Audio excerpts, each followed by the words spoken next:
ความที่ฉันได้เขียนมาจากบทเรียนที่เธอเคยเรียนว่าจาที่ฉันได้ไปว่าจากอารมณ์ที่เธอผ่านเจอเพียงการเดินทางเพียง1 สัปดาห์1 เดือน1 ปีมันมีความหมายทำให้เติบโตเรียนรู้เข้าใจได้มากกว่าการเดินทางฉันและเธอคือการเรียนรู้ของเรา2 คนคือความเข้าใจเธอเข้าใจและฉันเข้าใจก็ทำให้เรามั่นใจการเดินทางฉันและเธอคือการเรียนรู้ของเรา2 คนคือความเข้าใจเธอเข้าใจและฉันเข้าใจก็ทำให้เรามั่นใจในสิ่งนั้น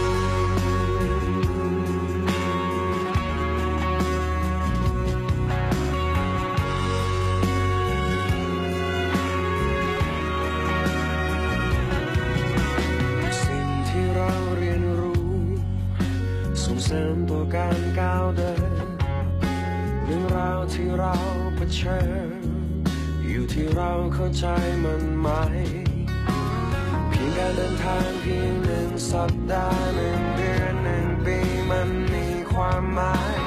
ทำให้เติบโตเรียนรู้เข้าใจได้มากกว่าการเดินทางฉันและเธอคือการเรียนรู้ของเรา2 คนคือความเข้าใจเธอเข้าใจและฉันเข้าใจก็ทำให้เรามั่นใจการเดินทางฉันและเธอคือการเรียนรู้ของเรา2 คนคือความเข้าใจเธอเข้าใจและฉันเข้าใจก็ทำให้เรามั่นใจในสิ่งนั้น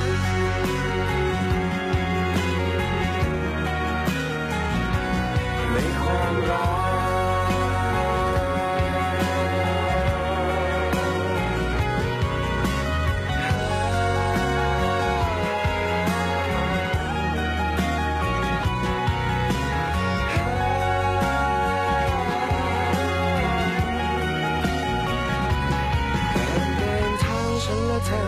การเรีย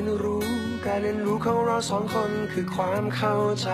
เธอเข้าใจและฉันเข้าใจก็ทำให้เรามั่นใจการเดินทางฉันและเธอคือการเรียนรู้ของเรา2 คนคือความเข้าใจเธอเข้าใจและฉันเข้าใจก็ทำให้เรามั่นใจ